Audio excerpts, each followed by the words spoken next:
Hello dear brothers and sisters. So welcome to General Tamil. So பொது தமிழில் நம்ம அடுத்த ஒரு பகுதியை பார்க்க போகிறோம். இது திருக்குறள். சரியா, திருக்குறள் நம்ம இன்னும் மொத்தம் 20 அதிகாரங்கள் இருக்கு இல்லையா? பொது தமிழ் பொறுத்த வரைக்கும் திருக்குறளோட டாப்பிக்கில் ஒரு 20 அதிகாரங்கள் கொடுத்துருக்காங்க. சரியா, அந்த 20 அதிகாரங்கள் திருக்குறளுடைய 133 அதிகாரங்களில் எந்த அதிகாரமான இருக்கலாம், ஒரு 20 அதிகாரங்கள் கொடுத்துருக்காங்க. புரியுதா?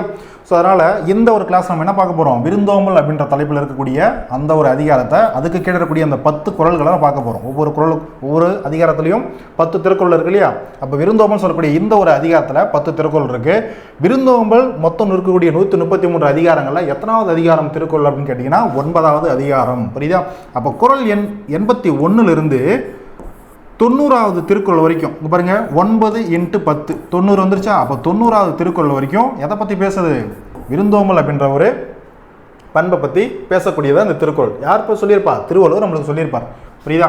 அப்போ ஒரு சிறந்த விருந்தோம்பல்லாம் என்னப்பா அப்படின்றத வள்ளுவர் நம்மளுக்கு இந்த 10 குறள் மூலயமா சொல்கிறார். சரியா? அப்போ விருந்தோம்பல்லாம் என்ன, விருந்தோம்பல் எப்படி செய்யணும், ஸோ விருந்தோம்பல் செய்வதனால இருக்கக்கூடிய ஒரு என்ன சொல்கிறது ஒரு ஃபேக்ட்ஸ் என்ன அப்படின்ற விஷயத்த நம்ம பார்க்க போகிறோம். ஸோ அப்போ 81வது திருக்குறள் பார்க்கலாமா? இருந்து ஓம்பி இல்வாழ்வது எல்லாம். நம்ம இந்த பூமியில் இருந்து வாழ்கிறோம் இல்லையா, பொருள்லாம் சேர்த்து வாழ்கிறோம் இல்லையா, அந்த இருந்து ஓம்பினா காத்தல், போற்றுதல். புரியுதா? அப்போ இருந்து ஓம்பி நம்ம செய்யக்கூடிய, நம்ம என்னென்னலாம் செய்கிறோமோ, நம்ம செஞ்சிருச்சு நான் என்ன சொல்கிறது, நம்ம சம்பாதிக்கக்கூடிய எல்லா பொருளும், பொருள் எதுவாக இருந்தாலும் சரி, எந்த ஒரு பொருளாக இருந்தாலும் சரி, அதான் இருந்து ஓம்பி அதெல்லாம் வச்சுக்கிட்டு நம்ம வாழ்க்கையை வாழ்கிறோம் இல்லையா, அதான் இல்வாழ்க்கை. அப்போ இல்வாழ்வது எல்லாம், இந்த பொருளெல்லாம் வச்சுட்டு நம்ம வாழக்கூடிய வாழ்க்கை எல்லாமே விருந்து ஓம்பி நம்மளை தேடி வரக்கூடிய விருந்தினர் இருக்காங்க இல்லையா, அந்த மாதிரி வரக்கூடிய விருந்தினரை ஓம்பி அவங்கள போற்றுது. புரியுதா? அவங்கள போற்றி வேளாண் செய்தர் பொருட்டு, அதுக்காக தான் நம்ம இந்த இல்வாழ்க்கையை வாழ்கிறோம், இந்த இருந்தோம்பி இந்த பொருட்களெல்லாம் சேர்த்து வச்சு. புரியுதா? அப்போ நம்ம வாழ்க்கைக்குள்ளே செய்யக்கூடிய எல்லா பொருள் எதுவாக இருந்தாலும் சரி, அந்த பொருளெலாம் வச்சு நம்ம வாழக்கூடிய வாழ்க்கை, நம்மளை தேடி வரக்கூடிய விருந்தினர் இருக்காங்களா பார்த்தீங்களா, அவங்களுக்கு நல்லது தயவு செஞ்சு செய்யணும். புரியுதா? அவங்களுக்கு செய்யறதுக்காக தான் இந்த ஒரு பொருளையே நம்ம சம்பாதிக்கிறோம், உழைக்கிறோம் நம்ம வாழ்க்கையில் அப்படின்றது வள்ளுவருடைய வாக்கு. புரியுதா? தான் மட்டுமே வச்சு, தான் மட்டுமே உண்டு, தான் மட்டுமே சந்தோஷமாக இருக்கிறது கிடையாது. புரியுதா? அப்போ நம்மளை தேடி வரக்கூடிய விருந்தினரையும் போற்றணும், அதான் ஓம்புதல், ஓம்பி. புரியுதா? போற்றுதல் அப்படின்ற பொருளை குறிக்கும். அப்போ இருந்து ஓம்பி இல்வாழ்வது எல்லாம் விருந்து ஓம்பி வேளாண்மை செய்தர் பொருட்டு. இந்த இடத்துல வேளாண்மை, சார் வேளாண்மைனா விவசாயம் தானே? புரியுதா? அப்போ வேளாண்மை நம்ம செய்கிறோம், விவசாயம்ன்றதை செய்கிறோம் அப்படின்னா அது செய்யறதுனால நம்மள வாழ்க்கைக்கு அது உதவியாக இருக்குது. புரியுதா? அப்போ வேளாண்மைன்றது இந்த இடத்துல ஒரு உதவி. புரியுதா? அப்போ வேளாண்மை செய்கிறது மூலமா நம்மளுக்கு பொருள் செய்கிறதா, அப்போ நம்ம வேளாண்மை நம்ம என்ன பண்ணுது, நம்மளை பாதுகாத்து வைக்குது, நம்மளை போற்றுது. புரியுதா? அப்போது வேளாண்மைன்றது இந்த இடத்துல உதவி இல்லை கொடை என்னது, ஒரு என்ன சொல்லுது, ஒரு நல்லது செய்கிறது, ஒரு நன்மை செய்கிறது, அப்படி கூட வச்சுக்கலாம். புரியுதா? கொடைனா தானம் வழங்குறது, யாரும் சொல்ல கேட்குறவங்களுக்கு கொடுக்குறது அப்படின்றத விடுவோம். ஆனால் இந்த வகையில் நம்ம நம்மளை நம்பி வரக்கூடியவங்க, நம்மளை தேடி வரக்கூடியவங்களுக்கு ஒரு உதவி செய்யுது, ஒரு கொடைன்றது நம்ம ஒரு நல்லது செய்கிறது. புரியுதா? அந்த அர்த்தத்தில் தான் இந்த இடத்துல வேளாண்மை என்ற சொல் கையாளப்படுது. அப்போ இருந்து ஓம்பி இல்வாழ்வது எல்லாம், நம்ம வெட்டக்கூடிய எல்லா பொருளையும் வச்சு நம்ம வாழ்கிற வாழ்க்கையே விருந்தோம்பி, நம்மளை தேடி வரக்கூடிய விருந்தினருக்கு அவங்கள போற்றி அவங்களுக்கு தேவையான உதவியோ ஒரு கொடையோ, அவங்க என்ன கேட்குறாங்களோ, நம்ம தேடி வந்திருப்பாங்க இல்லையா, அவங்களுக்கு செய்ய வேண்டிய அந்த ஒரு உதவியை செய்ததற்காக தான், அதை செய்கிற பொருட்டு தான் நம்முடைய வாழ்க்கையே இருக்குது அப்படின்ற சொல்கிறார். புரியுதா? அப்போ இல்வாழ்க்கையில் பொருட்களை சேர்த்தும் அதை பாதுகாத்தும் வாழ்வது எல்லாம் நம்மளை தேடி வரக்கூடிய விருந்தினரை போற்றி உதவி செய்வதற்காகவே அப்படின்னு சொல்கிறார். புரியுதா? ஸோ பாருங்கள், ஓம்பி அப்படின்னா காத்தல், பாதுகாத்தல், போற்றுதல். வேளாண்மைன்றது இந்த இடத்துல உதவி, கொடை அப்படின்ற பொருளை குறிக்கக்கூடியது. ஓகேவாம்மா? ஸோ அடுத்த குறள் பார்க்கலாமா? குறள் எண் 82 பாருங்க. அடுத்த திருக்குறள், விருந்து புறத்ததா தான் உண்டல் சாவா மருந்தனினும் வேண்டற் பாற்று அண்டு. வேண்டற் பாற்று அப்படின்னா என்னது, விரும்பத்தக்கது. அன்று அப்படின்னா விரும்பத்தக்கது, இல்லைன்னு அர்த்தம். அன்றுனா இல்லை. அப்போ செய்யக்கூடிய செயல் இல்லை, விரும்பத்தக்க செயல் அல்ல. எது இல்லை பார்க்கலாமா? அப்போது விருந்து புறத்ததா தான் உண்டல், நம்ம வீட்டை தேடி விருந்தினர் வந்திருக்காங்க, அதான் விருந்து. விருந்தினர் வந்தால் நம்ம விருந்தினர் வைப்போம். அப்போ விருந்தினர் வந்திருக்காங்க அப்படின்னா புறத்ததா தான் உண்டல். அப்போ விருந்தினர் பாருங்கள், விருந்தினர் இருக்கும்போதே அவங்கள புறம் தள்ளிவிட்டு, அவங்கள பார்த்திங்கன்னா கண்டுக்காமல் அப்படிதான் சொல்லலாம். அப்படி பார்த்தீங்கன்னா தான் உண்டல், சாவா மருந்து, எதை உண்றது, எதை தாமன்னு உண்றது, சாவா மருந்து ஒன்று இருக்குது. ஒரு சாவா மருந்தால் நம்ம என்ன சொல்லுவோம், பொதுவாக ஒரு அமிர்தம் சொல்லுவோமா, அமிர்தம் தேவர்கள் உண்டு, அதை தான் வாழ்கிறாங்க, அதனால தான் சாவாத ஒரு வரம் பெற்றிருக்காங்க அப்படின்னு நம்ம சொல்கிறோம். அப்போது ஒரு அமிர்தமே, சாவா மருந்தாகி அந்த அமிர்தமே நம்மக்கிட்ட இருக்குது அப்படின்னாலும், நம்ம வீட்டில் விருந்தினர் இருக்காங்க அப்படின்னா அவங்கள புறந்தள்ளி விட்டு அவங்களுக்கு கொடுக்காம தான் உண்டல், தான் மட்டும் உண்டல் அப்படின்றது செய்யத்தக்க செயல் அன்று அப்படின்னு சொல்கிறார். புரியுதா? அப்போ விருந்து புறத்தை தான் உண்டல் சாவா மருந்து நினும் வேண்டர் பாற்று அன்று. அது செய்யக்கூடிய செயல் கிடையாது, செய்யத்தக்க செயல் கிடையாது. அப்போ எதுவாக இருந்தாலும் நம்ம வீட்டில் என்ன இருக்குதோ அது அமிர்தமே இருந்தாலும் சரி, நம்மளை தேடி வரக்கூடிய விருந்தினருக்கு அவங்களுக்கும் கொஞ்சம் கொடுத்துட்டு தான் நாமளும் சாப்பிடணும். புரியுதா? ஸோ அதை பார்த்துக்கோங்க. அப்போ அமிர்தமே ஆனாலும் விருந்தினர் இருக்கும்போது தான் மட்டும் உண்பது விரும்பத்தக்கது அன்று, செய்யக்கூடிய செயல் அன்று. அன்றுடானது இல்லை. புரியுதா? ஸோ இப்போ வேண்டர் பாற்று அப்படின்னா விரும்பத்தக்கது, அன்று அப்படின்னா இல்லை என்ற பொருளை குறிக்கும். அதுக்கடுத்து 83வது குறள் பார்க்கலாமா? அதுக்கடுத்த குறள் பாருங்கள். வரு விருந்து வைகளும், நம்மளை தேடி வரக்கூடிய விருந்தினர், வரக்கூடிய விருந்தினர் அதான் வரு விருந்து. அப்போ தேடி வரக்கூடிய விருந்தினர் வைகளும், நாள்தோறும் நம்மளை தேடி வரக்கூடிய விருந்தினரை ஓம்புவான் எவன் ஒருத்தன் போற்றுகிறானோ அவனுடைய வாழ்க்கை, அவனுடைய இல்வாழ்க்கை எப்போதுமே பருவந்து பாழ்படுதல் இன்று. அவனுடைய இல்வாழ்க்கை எப்போதுமே அவனுடைய வாழ்க்கையில் அவன் துன்பத்தால் கெட்டு அழியவே மாட்டான். புரியுதா? அப்போ எவன் ஒருத்தன் விருந்தோம்பல் பண்பை கொண்டு இருக்கானோ, விருந்தோம்பல்ன்ற அந்த ஒரு பண்பை கொண்டு நம்மளை தேடி வரக்கூடிய விருந்தினரை போற்றுகிறானோ அவனுடைய வாழ்க்கையில் என்றைக்குமே துன்பம் என்றது வரவே வராது. துன்பம் அவனுடைய வாழ்க்கை கிடவே கிடாது அப்படின்றது தான் இதனுடைய பொருள். புரியுதா? அப்போ வருவிருந்து வைகலம், வைகல் அப்படின்னா நாள்தோறும் அர்த்தம். பாருங்க, வைகல் அப்படின்னா நாள்தோறும். பருவந்து அப்படின்னா துன்பத்தால். பாருங்க, பருவந்து அப்படின்னா துன்பத்தால். துன்பத்தால் அவனுடைய வாழ்க்கைனா அது பாழ்படுதல். பாழ்படுதல் என்னது? கெட்டு போகிறது. புரியுதா? இல்லை கெடுதல், கெட்டு போகிறது அப்படின்னு சொல்லுவோம். அதான் பாழாக்கிட்டடா அப்படின்னு சொல்லுவோமா? அப்படின்னா அது கெடுத்துட்டடான்னு சொல்லுவோம். அதுதான். அப்போ துன்பத்தால் அவனுடைய வாழ்க்கை பாழ்படுவது இன்று இல்லை. புரியுதா? யாருடைய வாழ்க்கை? வரு விருந்து, நம்மளை தேடி நாள்தோறும் நம்மளை தேடி வரக்கூடிய விருந்தினரை எவன் மொத்தம் போற்றுகிறானோ அவனுடைய வாழ்க்கை என்றைக்குமே கெட்டு போவாது. புரியுதாம்மா? ஸோ இதுதான் குறள் 3. சரி, 83. அதுக்கடுத்து குறள் 84 பாருங்க. அகன் அமர்ந்து செய்யால் உரையும். அகம் அப்படின்னா, அகன் அப்படின்னாலும் அகம் அப்படின்னாலும் ரெண்டும் ஒரே பொருள் தான். அகம்னா என்னது? இந்த இடத்துல உள்ளம் அப்படின்ற பொருளை குறிக்கும். உள்ளம், மனம் அப்படின்ற பொருளை குறிக்கும். அப்போ மனதில் அமர்ந்து, உள்ளத்தில் அமர்ந்து செய்யால் உரையும். செய்யால் அப்படின்னா திருமகள். திருமகள் லட்சுமிகள், திருமகள் பொதுவாக பொருள் இருக்கக்கூடிய ஒரு பொருள், பொன் பொருள். ஒரு திருமகள் உரையும் அப்படின்னா உரை இடத்துல என்னது? உறைவிடம், தங்கக்கூடிய இடம், இருக்கக்கூடிய இடம். புரியுதா? அப்போது அகன் அமர்ந்து, உள்ளத்தில் மனதில் அமர்ந்து திருமகள் உறைவிடமாக இருப்பா, அமர்ந்திருப்பாளாம், குடியிருப்பாளாம். யாருடைய மனதில் குடியிருப்பா? முகன் அமர்ந்து. முகன் அப்படின்னாலும் முகம் அப்படின்னாலும் ஒரே பொருள் தான். அப்போ முகம் அமர்ந்து அப்படின்னா இந்த இடத்துல அமர்ந்துன்றது முகம் மலர்ந்து, முக மகிழ்ச்சியோடு. இப்போ நம்மளை தேடி விருந்தினர் வராங்க அப்படின்னா முக மலர்ச்சியோடு கொஞ்சமாவது சிரிச்சுக்கிட்டு என்ன பண்ணணும்? அவங்கள வரவேற்கணும். புரியுதா? ஐயோ வந்துட்டாங்களே அப்படின்னு நம்ம சொல்லக்கூடாது. நம்மளை தேடி விருந்தினர் வந்திருக்காங்க. புரியுதா? அப்போ நம்மளுக்கு பிடிச்சி நம்மளுக்கு ஏதோ ஒரு தேவைக்காக நம்மள்கிட்ட வந்திருக்காங்க அப்படின்னா நம்ம ஒரு சிரித்த முகத்தோடு அவங்கள வரவேற்கணும். புரியுதா? அப்போ முகம் அமர்ந்து, முகம் மலர்ந்து நல்விருந்து வந்திருக்கூடிய விருந்தினருக்கு ஒரு நல்ல விருந்தை எவன் ஒருத்தன் விருந்தினரை போற்றி கொடுக்குறானோ அவனுடைய இல்லத்தில், அவனுடைய இல்லத்தில் அகன் அமர்ந்து, அவனுடைய இல்லத்திலையும் உள்ளத்திலையும் அமர்ந்திருப்பா. யாரு? திருமகள் அப்படின்றத சொல்றாரு. புரியுதா? அப்போ அகன் அமர்ந்து செய்யால் உரையும் முகன் அமர்ந்து நல்விருந்து ஓம்புவான் இல்லத்தில் அப்படின்னு அர்த்தம். புரியுதா?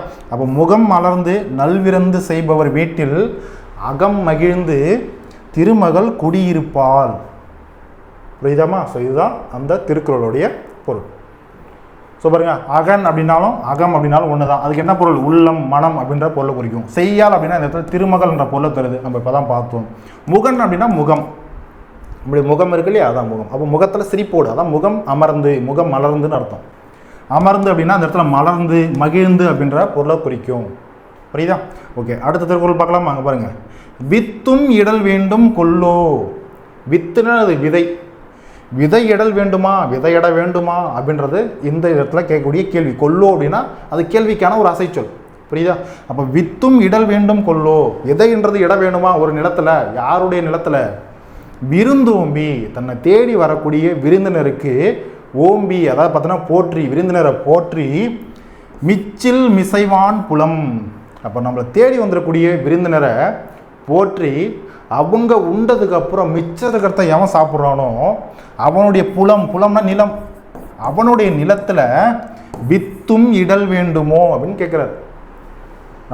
இப்போ நம்மளை தேடி ஒரு விருந்தினர் வந்திருக்காங்கப்பா, புரியுதா? நீங்கள் ஏழையாக இருங்க, பணக்காரங்க யாராக வராருங்க, புரியுதா? அப்போ நம்மளை தேடி ஒருத்தர் வந்திருக்கார், ஒரு விருந்தினர் வந்திருக்காங்க அப்படின்னா அவங்களுக்கு அவங்களுக்கு படைச்சிட்டு, அவங்களுக்கு விருந்து படைச்சிட்டு மிச்சம் இருக்கிறத நம்ம சாப்பிடுவோமா? அப்போ என்னது, நம்மள்ட்ட எவ்வளோ கஷ்டமாக இருந்தாலும் சில முடியும் வாழ்க்கையில், அதாவது விதைக்கு வச்சுருக்கக்கூடிய அந்த நெல்லை கூட எடுத்து விருந்தினர் வந்துட்டாங்களேன்னு சொல்லிட்டு அதில் சோறாக்கி அவங்களுக்கு படைச்சிருப்போம், மிச்சம் இருக்கிறத நம்ம சாப்பிடுவோம். அந்த மாதிரி மனம் கொண்டு இருக்கக்கூடிய விருந்தோம்பல் பண்பு இருக்கக்கூடிய ஒருத்தனுடைய நிலத்தில் விதைன்றது வித்தும் இடல் வேண்டுமோ, அவனுடைய நிலத்தில் விதை இடவா வேண்டும், தானாக பார்த்தீங்கன்னா அவனுடைய விளைச்சல்ன்றது அவனுடைய நிலத்தில் இருக்கும் அப்படின்னு சொல்கிறார். புரியுதா? அவன் தொட்டதெல்லாம் பொண்ணாகும், நல்ல விளைச்சல் அவனுக்கு கொடுக்கும். ஏன்? வரக்கூடியவங்களை கவனிக்கிறான், வரக்கூடியவங்களை சாப்பாடு போட்டு விருந்தோம்பின்றது அவங்கள போற்றி பாதுகாக்கிறான். புரியுதாம்மா? ஸோ அதான் சொல்கிறார். அப்போ வித்தும் இடல் வேண்டுமோ விருந்தோம்பி மிச்சல் மிசைவான் புலம் அப்படின்றத சொல்கிறார். புரியுதா? ஸோ விருந்தினரை போற்றி விருந்து படைத்து பின் மிச்சத்தை உண்பவனது நிலத்தில் விதை விதைக்க வேண்டுமோ அப்படின்றது இந்த குறளுடைய பொருள். ஸோ வித்து அப்படின்னா விதை, புலம் அப்படின்னா நிலம் அப்படின்ற பொருளை குறிக்கும். ஸோ ஓகே, குறள் எண் 86 பார்க்கலாமா? பாருங்க, அடுத்த குறள் செல்விருந்து ஓம்பி. செல்விருந்து அப்படின்னா சென்ற விருந்து. சென்ற விருந்து என்னது? ஆல்ரெடி விருந்தினர் வந்துட்டாங்க வீட்டில் விருந்து போயிட்டுருக்கு, சென்றுட்டுருக்கு. புரியுதா? அப்போ வந்த விருந்தினரை, அதான் செல்விருந்து ஓம்பி, வந்த விருந்தினரை ஓம்பி போற்றிட்டு அவங்களுக்கு என்ன வேணுமோ செஞ்சுட்டு விருந்து வரக்கூடிய விருந்தினரை பார்த்து இருப்பான், எதிர்நோக்கி இருப்பான். நம்ம வீட்டுக்கு விருந்தினர் வந்திருக்காங்க, அவங்கள நம்ம போட்டுறோம், இன்னும் யாராவது வருவாங்களா அப்படின்னு சொல்லிட்டு எதிர்பார்த்துருக்காங்க இல்லையா, அதான் பார்த்து இருப்பான். அந்த மாதிரி பார்த்து இருப்பவனுடைய குணம்ன்றது ஒரு சிறந்த விருந்தோம்பலுக்கான ஒரு பண்பு. புரியுதா? அந்த மாதிரி இருப்பவனுடைய நல் விருந்த வானத்தவர்க்கும் பொருந்தும், அவங்களும் அதை ஏற்றுப்பாங்க. புரியுதா? அவங்களும் அதுக்கு ஏங்குவான்னு கூட சொல்லலாம். புரியுதா? அப்போது நம்ம வீட்டுக்கு வந்திருக்கக்கூடிய ஒரு நல்ல விருந்தாளிகளை, அதை பற்றின விருந்தினரை போட்டுட்டு இன்னும் யாராவது விருந்தாளிகள் வருவாங்களா, விருந்தையும் எவன் எதிர்நோக்கி இருக்கானோ பார்த்து இருப்பானோ நல்விருந்து வானத்தவருக்கு, வானத்தவர்களே அவன் வீட்டுக்கு வந்தாலும் இல்லை வானத்தவரே அவன்கிட்ட வந்தாலும் அவன் நல்ல விருந்து படைச்சிடுவான். புரியுதா? ஸோ அந்த ஒரு பொருள் தான் இது. ஸோ வந்த விருந்தினரை போற்றி இனி வரும் விருந்தினரை எதிர்நோக்கி காத்திருப்பவன் வான் தேவர்களுக்கு, அதான் வானத்தவர் அப்படின்னா வான் தேவர்கள், வானத்தில் இருக்கக்கூடிய தேவர்கள். அப்போ வான் தேவர்களுக்கும் நல்ல விருந்தினனாக தான் இருப்பான், அவங்களுக்கும் நல்ல விருந்தை கொடுக்கக்கூடியவனாக தான் இருப்பான். புரியுதா? ஏன்னா அவன்கிட்ட விருந்தோம்பல் பண்பு தானாக இருக்குது. ஏன்னா வந்திருக்கக்கூடிய விருந்தாளிகளை பார்த்துட்டு இன்னும் யாராவது வருவானு எதிர்நோக்கி இருக்கான் இல்லையா, அப்போ சிறந்த விருந்தோம்பல் பண்பாளன் தானே. ஸோ அதான் சொல்ல வர்றார். ஸோ வானத்தவர் அப்படின்னா தேவர்கள். ஸோ அடுத்த குறள் பார்க்கலாமா? அடுத்து பாருங்க, இணை துணைத்து என்பதொன்று இல்லை விருந்தின் துணை வேள்வி பயன். என்ன சொல்றாரு? இணை துணைத்து என்பதொன்று இல்லை விருந்தின் துணை வேள்வி பயன். விருந்து நம்மளுக்கு ஒருத்தவங்க கொடுக்குறோம் அப்படின்னாவே, நம்ம வீட்டுக்கு விருந்தாளிகள் வந்திருக்காங்க அப்படின்னா அவங்களுக்கு விருந்து பரிமாறத்தே ஒரு வேள்வி மாதிரி, ஒரு யாகம் மாதிரி. புரியுதா? ஏதோ யாராவது வந்திருக்காங்க, சரி இந்தா ஒரு தண்ணி கொடுத்துட்டாங்க போங்க அப்படின்றத நம்ம சொல்ல முடியாது. ஒரு சிறந்த விருந்தோம்பல் நம்ம கொடுக்கணும் அப்படின்னா அவங்களுக்கு என்னென்ன வேணுமோ உபசரிக்கணும். ஒரு வேள்வி நடத்துகிறோம், ஒரு யாகம் நடத்துகிறோம் அப்படின்னா அது செஞ்சு முடிக்கிறதுக்குள்ள எவ்வளோ கஷ்டமாக இருக்கும். புரியுதா? அதனால் என்ன சொல்கிறாரு? விருந்தினரை போற்றி பேணுவது ஒரு வேள்வி போன்றது, ஒரு யாகம் நடத்துறது மாதிரி. புரியுதா? அவ்வேள்வியின் அந்த யாகத்தின் பயன்னா நன்மை. ஒரு வேள்வி செய்கிறோம், ஒரு யாகம் நடத்துகிறோம் அப்படின்னா ஏதோ நல்லது நடக்கணுன்றதுக்காக நடத்துவாங்க வீட்டில். புரியுதா? அப்போ அதுக்கு ஏதோ ஒரு பயன், ஒரு நன்மைன்றது கிடைக்கணும் இல்லையா? அப்போது அவ்வேள்வியின் பயன் இவ்வளவுதான் என்று அளவிட முடியாது. எந்த வேள்வியின் பயன்? இந்த இடத்துல வேள்வின்றது விருந்தோம்பல் கூட ஒப்பிடுறாரு. புரியுதா?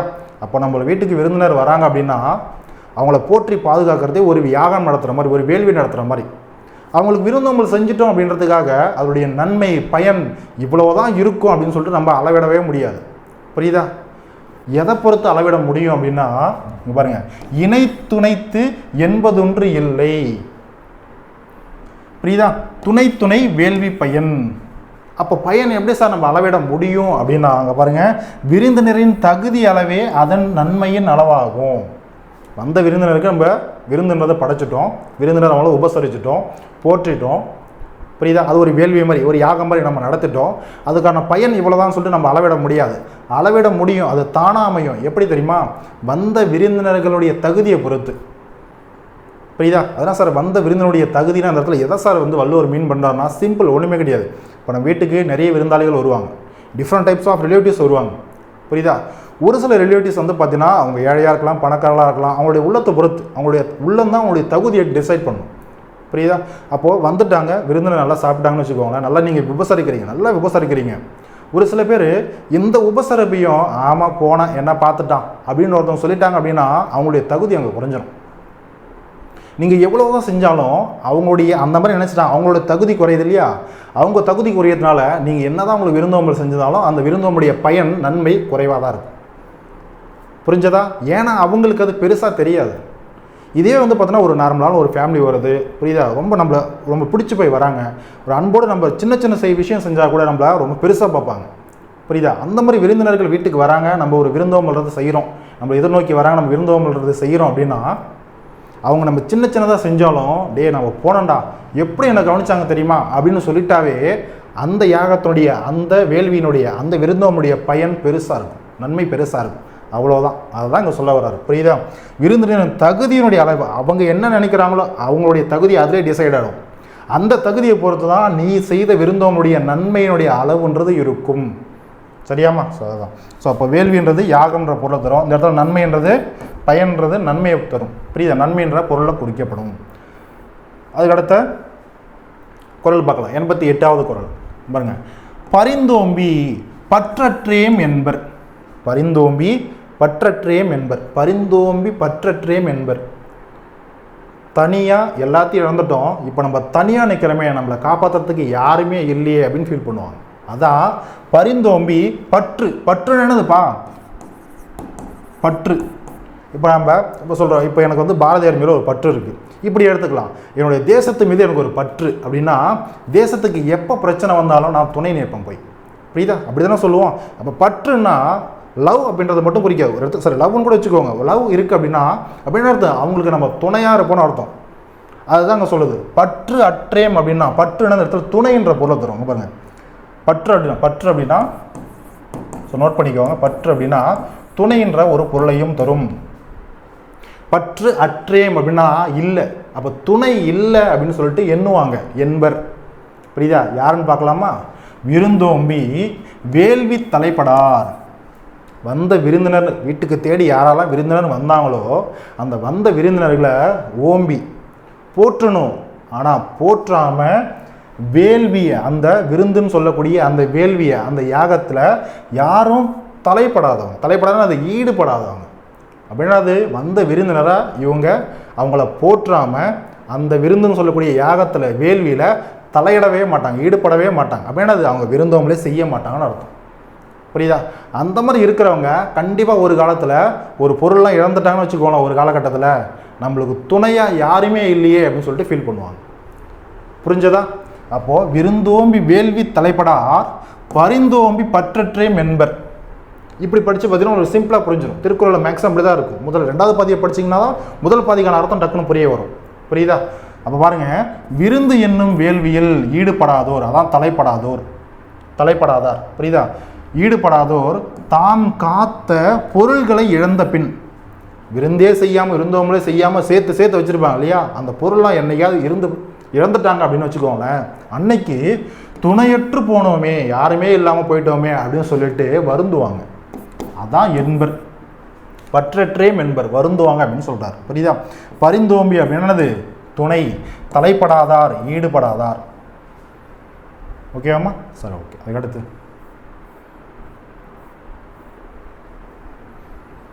பாருங்க, உடைமையுள் இன்மை. உடைமையுள் இன்மை இதுனா சார், உடைமையுள் இன்மைனா உடைமை என்னது? பொருள் இருக்குன்னு அர்த்தம். அப்போனா நீ செல்வ செழிப்பாக இருக்கிறன்னு அர்த்தம். அப்போ அதிலே இன்மை. அப்போ நீ எவ்வளோதான் செழிப்பாக இருந்தாலும் இன்மை, இன்மைனா அது வறுமை. நீ செல்வத்திலேயோ ஒரு வறுமை இருக்குது அப்படின்னா அது எதப்பா குறிக்கும் பார்க்கலாமா? பாருங்க, உடைமையுள் இன்மை விருந்தோம்பல் ஓம்பா போற்றாத, அந்த விருந்தினரை அதை பார்த்தோன்னா ஓம்புதல் அப்படின்னாது பாதுகாக்கிறது, அவங்கள போற்றுதல், அவங்களுக்கு என்ன உபசரிப்போ செய்கிறது. ஆனால் ஓம்பா அப்படின்னா உபசரிப்பு செய்யாதது, அவங்கள போற்றாதது, அவங்கள மதிக்காதது. ஓம்பா மடமை மடவார்க்கன் உண்டு. அப்போ என்ன சொல்கிறாரு, செல்வம் இருந்தும் வறுமை என்பது அதுதான் உடைமையுள் இன்மை. செல்வம் என்னதான் செல்வம் இருந்தும் வறுமை அப்படின்னு ஒன்று வருது அப்படின்னா அது என்ன அப்படின்னா, விருந்தினரை போற்றாமல், விருந்தோம்பல் ஓம்பா, விருந்தினரை போற்றாமல் இருக்கும் மடமையே ஆகும். விருந்தோம்பல் ஓம்பா மடமை, வந்த விருந்தினரை போற்றாமல் நம்ம இருக்கிறோம் அப்படின்னா அந்த ஒரு முட்டாள்தனம், அந்த ஒரு மடமை பாருங்க. இது போன்ற செயலை அதை மாதிரி செய்கிறாங்கன்னு வச்சுக்கோங்களேன், அவங்கள பொதுவாக அதான் மடமைன்னு சொல்லிட்டோம், அதுவே அறிவில்லாத ஒரு செயல் தான். அப்போ அவங்க யாராக தான் இருப்பாங்க, வந்த விருந்தினரை போற்றாதவங்க, அவங்களும் அறிவில்லாதவங்க தான் இருப்பாங்க. அவங்க தான் என்ன சொல்லுவாங்க, மடவார் அப்படின்னு சொல்லுவாங்க. புரியுதா? அப்போ செல்வம் இருந்தும் வறுமை அப்படின்றது என்னன்னா, விருந்தினரை போற்றாமல் இருக்கும் மடமையே ஆகும். மடமைனா என்னது, மூடத்தனம். மூடத்தனத்தான் இருக்கிறது, அவங்களை கண்டுக்காமல் இருக்கிறது, அவங்களுக்கான உபசரிப்பை செய்யாமல் இருக்கிறது. புரியுதா? இது போன்ற செயலை யார் செய்வாங்க, அறிவில்லாதவங்க, மூடர்கள் தான் செய்வாங்க. அதுதான் மடவார். மடவார்னா மூடர்கள், அறிவில்லாதவங்க. புரியுதா? அப்போ மூடர்களாக நம்ம இருக்கக்கூடாது. விருந்தோம்பல்ன்றது செய்யணும், அவங்களை தேடி வரவங்களுக்கு நம்ம செய்யணும், நம்மளை நம்பி வரவங்களுக்கு நம்ம செய்யணும். புரியுதா? ஸோ ஓகே, அதுக்கு அடுத்த குறள் பார்க்கலாமா? கடைசியாக மோப்ப குழையும் அனிச்சம், இது நம்ம அடிக்கடி கேட்ட ஒரு குறள் தான், கடைசி குறள் விருந்தோம்பல்ல. மோப்ப குழையும் அனிச்சம், அனிச்ச மலர்கள் மோப்ப குழையும், மோப்பம், மோப்பம் படிக்கிறதானது முகந்து பார்த்தல், முகர்தல் அப்படின்னா அது வாசனை பிடிக்கிறது. புரியுதா? அனிச்ச மலர்கள் மோப்ப குழையும், மோந்து பார்த்தாவே, முகர்தல் செஞ்சாவே, வாசனை பிடிச்சாவே குழைஞ்சிருமா, குழைஞ்சிரும். புரியுதா? அது போல தான் முகம் திரிந்து, நம்ம வீட்டுக்கு வந்த விருந்தினரை அன்போடு வரவேற்காம நம்முடைய முகம் திரிந்து மாறிடுச்சு அப்படின்னா, அது அவங்களை அன்போடு வரவேற்கணும், அதுக்கு பதிலாக நம்முடைய முகம் வருந்தி இல்லை மாறி இருந்துச்சுன்னா அவங்களுடைய மனசு புண்பட்டுரும். அதுதான் சொல்ல வந்திருப்பார். மோப்ப குழையும் அனிச்சம், முகம் திரிந்து நோக்க, யாரை, வந்த விருந்தினர்களை முகம் திரிந்து, நம்மளுடைய முகம் மாறி, ஐயோ என்னடா வந்துட்டாங்களே அப்படின்னு சொல்லிட்டு நம்மளுடைய முகம் மாறி நம்ம நோக்கணும் அப்படின்னா குழையும் விருந்து, அவங்களுக்கான அந்த விருந்தோம்பல், அந்த விருந்துன்றது அப்பவே குழைஞ்சிரும். புரியுதா? ஸோ குழையம்னா என்னதுப்பா, வாடும், கலங்கும்னு அர்த்தம். புரியுதாமா? ஸோ அப்போ மோர்ந்து பார்த்தால் அனிச்ச மலர் வாடிவிடும். அதுபோல தான் நம் முகம் மாறினாலே, நம்ம முகம் அஜிஜோ, நம்ம விருந்தினர்கள் வரும்போதே நம்ம ஒரு முகம் மாறி நம்ம நின்னோம்னாவே, அதை அவங்க பார்த்துட்டுனாவே நம்ம வர்றதை அவங்களுக்கு பிடிக்கலையோ அப்படின்னு சொல்லிட்டு அப்போவே அவங்களுடைய மனதும் வாடிடும். அப்போவே அந்த விருந்தோம்பல்றது அப்போவே வாடிடும். என்னது அப்படின்னானது கலங்கிடும், அவங்களுடைய மனசு கலங்கிடும். அப்போ அந்த விருந்தோம்பல்றது அந்த இடத்துல கிடையாது, அழிஞ்சிடும். புரியுதா? ஸோ அதை மோப்ப குழையும் அனிச்சம், முகம் திரிந்து நோக்க குழையும் விருந்து. சரியாமா? ஸோ பார்த்துக்கோ, முகம் திரிந்து அப்படின்னா முகம் மாறுவது, மோப்பு அப்படின்னா முகர்தல் இல்லை மோத்தல் அப்படின்ற பொருளை தரும். சரியாமா? ஸோ அவ்வளோதான். ஸோ இதுதான் விருந்தோம்பல் அதிகாரத்தில் இருக்கக்கூடிய 10 திருக்குறள்கள், ரொம்ப அற்புதமான ஒரு திருக்குறள்கள். ஸோ இது எக்ஸாம் பாயிண்ட் ஆஃப்ல ரொம்ப ரொம்ப இம்பார்ட்டன்ட். சரியா? நம்முடைய லைஃப்லையும் நம்ம இந்த மாதிரிலாம் விஷயத்தை நம்ம ஃபாலோ பண்ணணும். திருக்குறள் எதுக்காக படிக்கிறோம்னா எக்ஸாமுக்காக மட்டும் முடியாது, நம்ம வாழ்க்கையில் அதெல்லாம் ஃபாலோ நல்லா பார்த்துக்கோங்களேன். இப்போ 133 அதிகாரங்கள் இருக்கு இல்லையா, இந்த 133 அதிகாரங்கள்லையும் ஒவ்வொரு அதிகாரத்துக்கு ஒரு திருக்குறள் நம்மளுடைய லைஃப்பில் ஃபாலோ பண்ணிட்டாவே போதுங்க. அதை ஃபாலோ பண்ணிட்டீங்கன்னாவே நீங்கள் போதும், உங்கள் லைஃப்பில் உங்களோட ஒரு பெஸ்ட்டு இந்த உலகத்தில் எவனுமே கிடையாது. புரியுதா? நம்ம என்ன 1300 திருக்குறளையும் நம்ம ஃபாலோ பண்ண வேணாம். நம்ம என்ன சொல்கிறது, ஒரு அதிகாரத்துக்கு ஒரு திருக்குறள் வேணால் ஃபாலோ பண்ண வேணாம், எண்ணி ஒரு 10 திருக்குறள் இல்லை எண்ணி ஒரு 5 திருக்குறள் இருக்கு. புரியுதா? ஸோ அந்த ஒரு 5 திருக்குறள் நம்ம ஃபாலோ பண்ணிட்டாவே நம்ம வாழ்க்கையில் பெரிய ஆளாக இருக்கும். நம்மளுடைய பெஸ்ட்டு யாருமே கிடையாது. புரியுதா? ஸோ அதை பார்த்துக்கோங்க. ஸோ திருக்குறள் படிக்கிறது எக்ஸாம் பாயிண்ட் ஆஃப் வியூ மட்டும் கிடையாது, அதை ஃபாலோ பண்ணோம்னா நம்மளுடைய லைஃப் இன்னும் நல்லாயிருக்கும், நம்முடைய லைஃப் இன்னும் மேன்மையடையும், நம்மளுடைய பண்புன்றது இன்னும் மேன்மையடையும். ஸோ பார்த்துக்கோங்க. ஸோ எக்ஸாம் பாயிண்ட் ஆஃப் ரொம்ப ரொம்ப இம்பார்ட்டன்ட். ஸோ கண்டிப்பாக இந்த கிளாஸ் உங்களுக்கு பிடிச்சிருக்கும், அழகாக புரிஞ்சிருக்கும், நோட்ஸ் எடுத்துருப்பீங்க அப்படின்னு நம்புகிறேன். மறுபடியும் நம்ம அடுத்த ஒரு திருக்குறள் கிளாஸில் அடுத்த ஒரு அதிகாரத்தோடு அடுத்த ஒரு குறளோடு பார்க்குறேன். ஸோ தேங்க்யூம்மா, தேங்க்யூ.